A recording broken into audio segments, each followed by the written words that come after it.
Imagine an empire that redrew the world map with the blood of its own enemies. An empire that ruthlessly crushed more than 20% of the then-known world's population beneath its heel. Did you know that this colossal and fearsome superpower did not originate in golden palaces or magnificent fortresses, but rather in a few dilapidated mud huts along the banks of the Tiber River? It began with two orphaned brothers, saved from the jaws of death and raised by a ferocious wild she-wolf that suckled them. Yet driven solely by an insatiable hunger for power, one of them strangled his own brother to death. This is the story of Julius Caesar, hailed as history's greatest general. However, he did not meet his end on the battlefield. Instead, his most trusted friends surrounded him in the very heart of the Senate and stabbed him 23 times, leaving him drenched in blood. This is the story of Nero, that psychotic and deranged emperor who, in a fit of madness, ordered the entire city of Rome to be set ablaze. And while innocent people burned alive, he sat on his rooftop, playing the guitar. How did an empire so powerful, one that no foreign army could defeat, eventually crumble like a house of cards due to internal greed, debauchery, treachery, and civil war? Today, you are about to embark on a journey through one of history's most brutal, magnificent, and terrifying eras, a journey that will shake you to your core. Fasten your seatbelts, because today we are going to explore the entire history of the Roman Empire. Let us begin this fascinating and spine-chilling journey without further delay. This epic saga begins approximately 2,800 years ago, in the year 753 BC. Along the banks of Italy's famous Tiber River, where magnificent buildings stand today, there once existed only dense forests and swamps. According to Roman mythology, twin sons, Romulus and Remus, were born to Mars, the god of war. A cruel local king of that time, viewing these innocent infants as future threats, placed them in a basket and set them adrift on the surging river. But destiny had already written the history of Rome. The drifting infants washed ashore, where a wild female wolf discovered the crying babies. Instead of tearing these children apart and eating them, she held them close to her chest, saved their lives by nursing them, and raised them in the cave. As the two brothers grew up, they emerged as immensely strong, fearless, and natural leaders. They decided to establish a new and powerful city of their own. However, a fierce clash of egos erupted between them over who would rule this new land, what the city would be named, and where the defensive walls should be built. Anger and greed escalated to such an extent that Romulus drew his sword and killed his own brother, Remus, striking him down upon the stones. Romulus laid the foundation of the city on those very stones, stained with his brother's fresh blood, and named it after himself, Rome. Thus, Romulus became its first king. Yet, this fledgling city faced a peculiar and serious problem. The population of Rome consisted solely of thieves, bandits, slaves, and rebellious men. There were no women to help the city grow or to carry on the lineage. King Romulus then devised a cunning and ruthless scheme. He invited the people of the neighboring Sabine tribe to a grand festival and feast. As soon as the people of the Sabine tribe were completely intoxicated by Roman wine, Roman men used force of arms to abduct their wives, sisters, and daughters, taking them captive. This event is known in history as the Rape of the Sabine Women. It was in the wake of this harrowing incident that Rome's population grew and its lineage continued.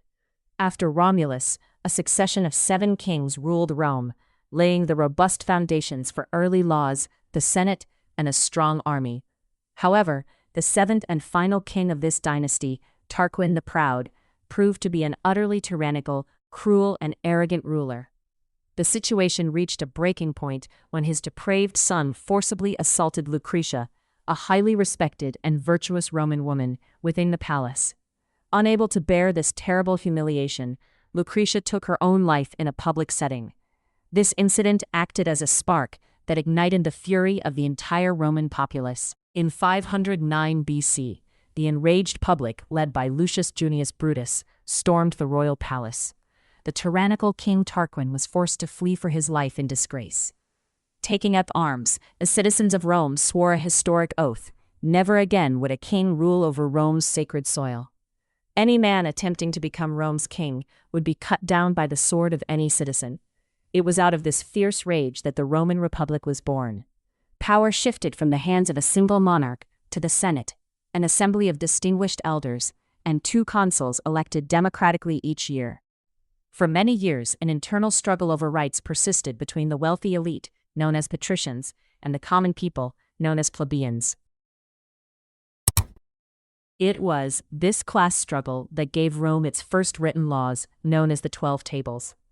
The training of the Roman army was so brutal and rigorous that soldiers preferred to embrace death rather than retreat from the battlefield. Relying on these invincible military units, the legions, Rome gradually conquered the entire Italian peninsula.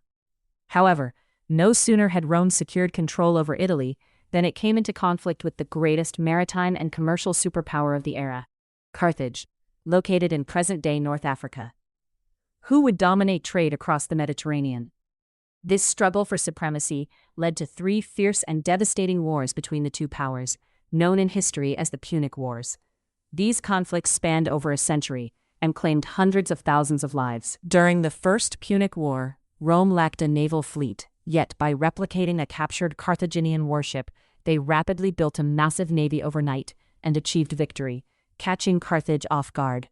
However, the true devastation and drama unfolded during the Second Punic War, when Hannibal Barca, arguably history's most dangerous, ruthless, and brilliant general, took the field on behalf of Carthage. In his childhood, Hannibal swore an oath in his father's presence to destroy Rome. He accomplished an unimaginable feat, one the Roman Senate could not even conceive of. Leading a massive army and 37 fearsome war elephants, he crossed the towering Alps amidst biting cold and snowstorms, entering Italy directly through its back door. The moment Hannibal set foot on Roman soil, he unleashed a horrific orgy of death. The historic Battle of Cannae took place in 216 BC. Using strategic maneuvers to create a deadly trap, Hannibal encircled Rome's 80,000 soldiers from all sides. It was one of the largest and bloodiest massacres in ancient history. In a single day, more than 50,000 Roman soldiers were slaughtered, and gold rings were stripped from the fingers of hundreds of Roman senators and sent to Carthage. Screams and mourning filled every home in Rome. The Senate trembled in fear, and the city gates were shut tight. Yet the Romans were not the type to accept defeat. They rallied their remaining strength and made a bold strategic move. Instead of fighting Hannibal directly in Italy, they dispatched a fresh army across the sea to launch a direct attack on Carthage itself. Ultimately, the Roman general Scipio Africanus defeated Hannibal on Carthaginian soil at the Battle of Zama. Ultimately, in the Third Punic War, Rome completely wiped the city of Carthage off the face of the earth. They reduced every single building in Carthage to rubble. The surviving citizens were enslaved, and it is said that salt was sown over the entire land so that life could never flourish there again. Rome had now become the sole and undisputed ruler of the entire Mediterranean region. Greece, Spain, and France had all fallen under Rome's dominion. That's it for part 1 of the Roman Empire. Make sure to subscribe for part 2, and please give this video a like.